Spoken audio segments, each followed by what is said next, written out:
Bonjour tout le monde. Hein, qu'il est beau. Oh, Hachemni. Alors, bon, je vous remercie pour votre présence. Moi, maintenant, je vais vous parler de l'entrepreneuriat. Alors,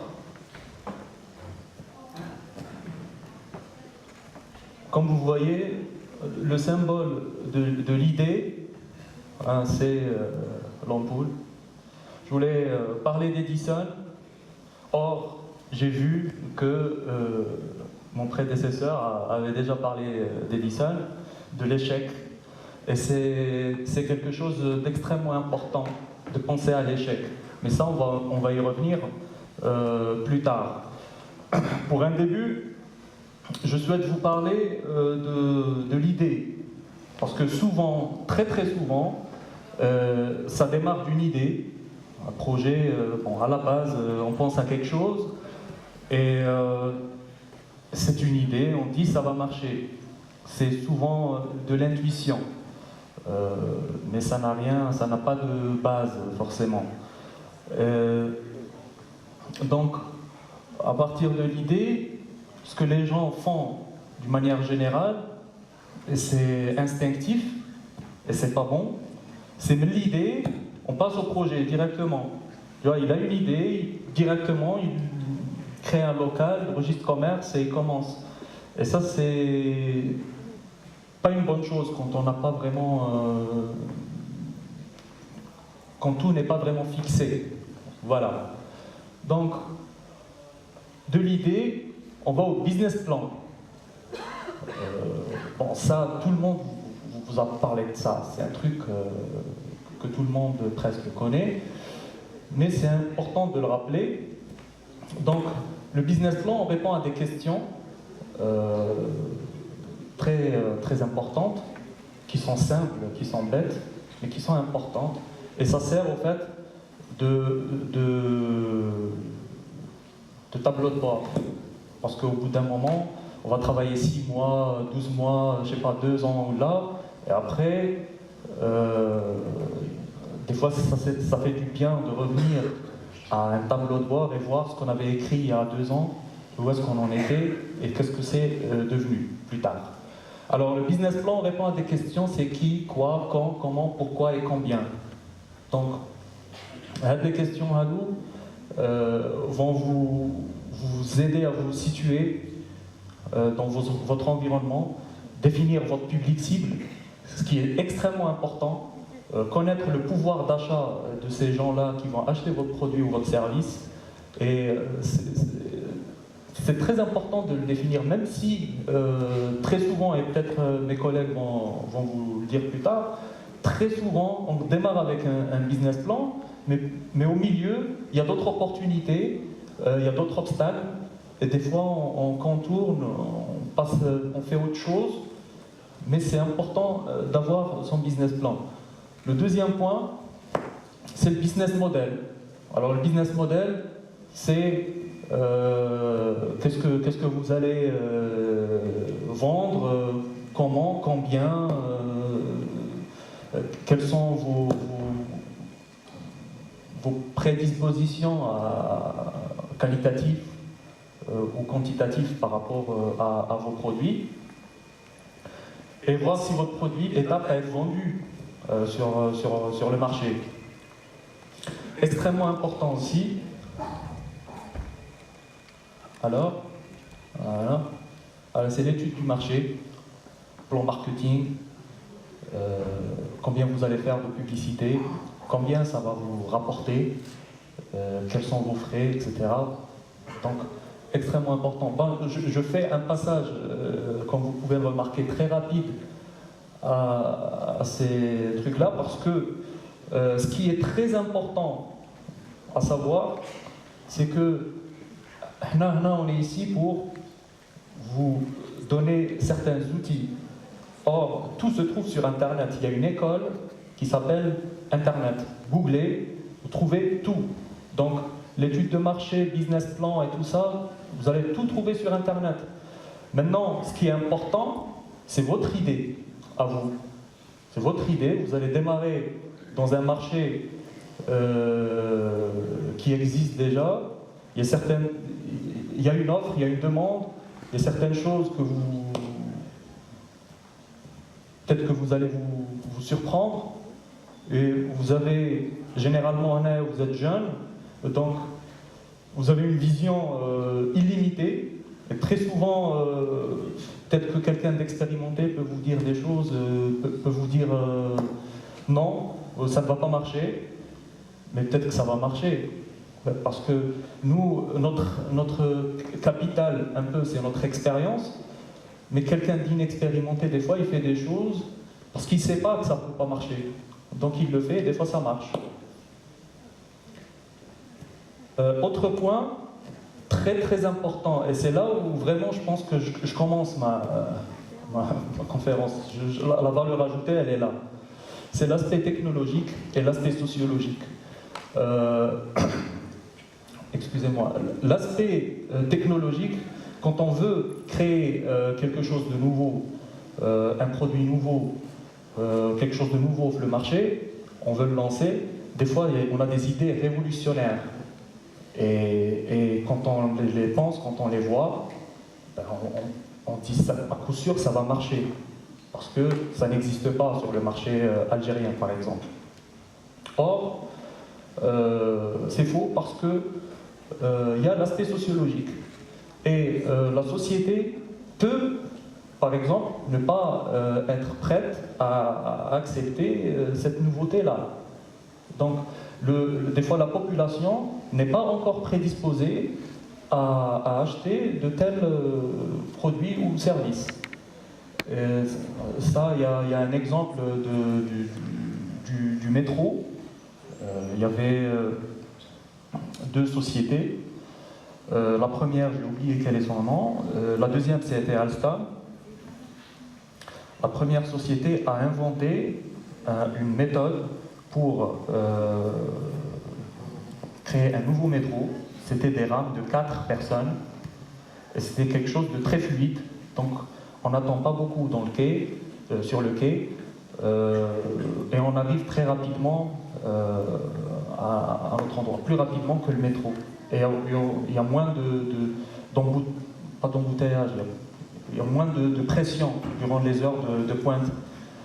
Et bien, c'était une idée révolutionnaire, mais pour le métro de Paris, ils ont pris Alstom parce que l'aspect sociologique, en fait, la société n'était pas encore prête à miser sur une méthode aussi révolutionnaire soit-elle, mais ça ne pouvait pas, voilà, commercialement, ça n'a pas marché. Donc, tout ça pour vous dire qu'il y a l'aspect technologique, même s'il est bon, il y a la possibilité que l'aspect sociologique ne fonctionne pas. Très bien.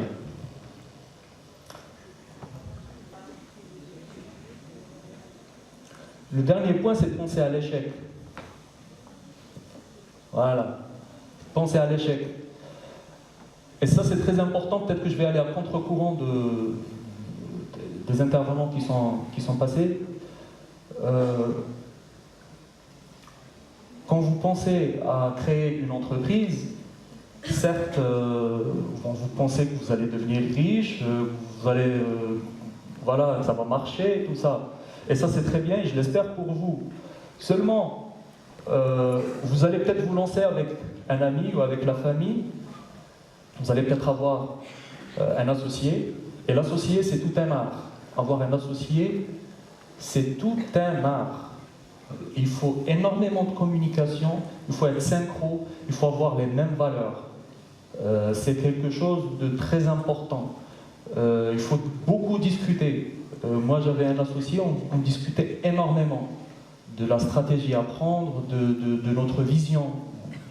La vision, c'est quelque chose de très important parce que toute société a une âme. Il ne faut pas être le genre de société où votre souci principal, fondamental, c'est de vendre. Certes, c'est ce qui nous fait vivre, mais une société jusqu'où vous êtes prêt à aller pour vendre.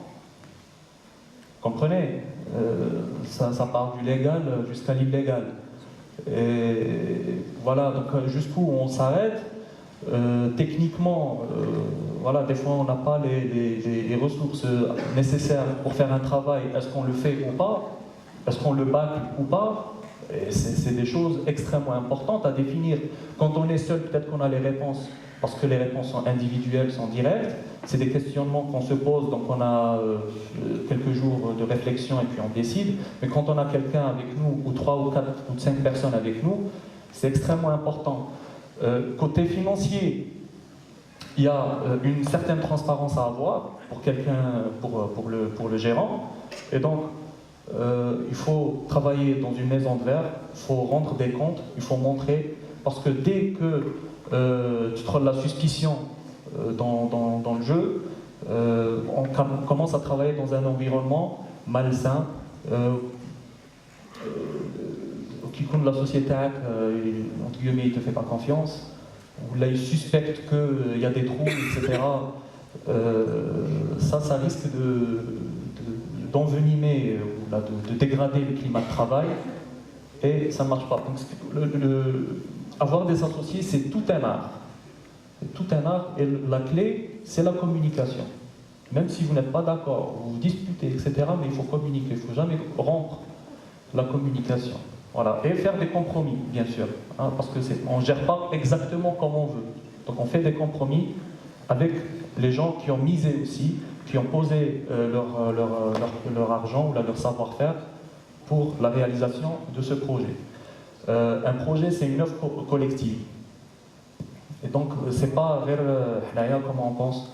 Il y a même des sociétés qui intègrent leurs collaborateurs, leurs employés, dans le processus de décision.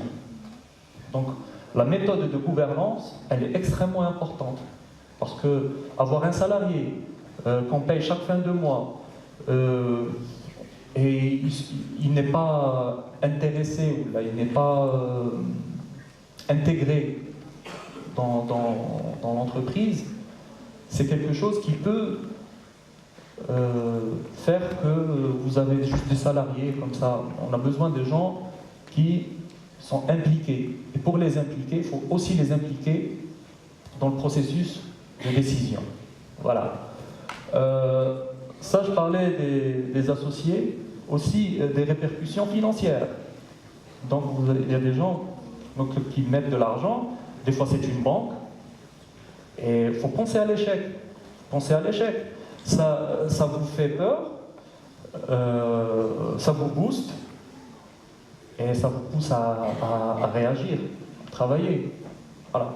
Donc, c'est des points extrêmement importants. En gros, vous êtes jeune, aventurier et entrepreneur, mais êtes-vous sûr? Est-ce que vous êtes sûr?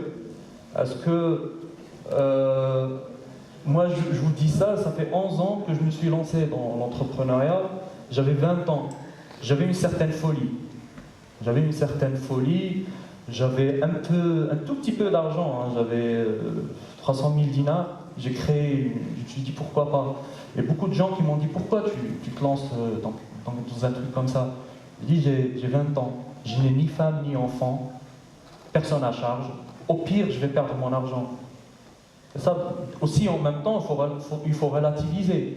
Mais pour faire quelque chose comme ça, c'est-à-dire pour se lancer dans ce domaine-là, dans l'entrepreneuriat, il faut avoir un peu une certaine folie. Il ne faut pas être raisonnable. C'est un peu contradictoire. Il ne faut pas être raisonnable. Il faut avoir quelque chose Et il faut avoir aussi un peu de courage, mais vous avez tout votre temps. Vous pouvez travailler dans des sociétés, aiguiser vos couteaux, et après rentrer dans ce domaine-là. Voilà. Je vous remercie pour votre attention. Et voilà. Merci.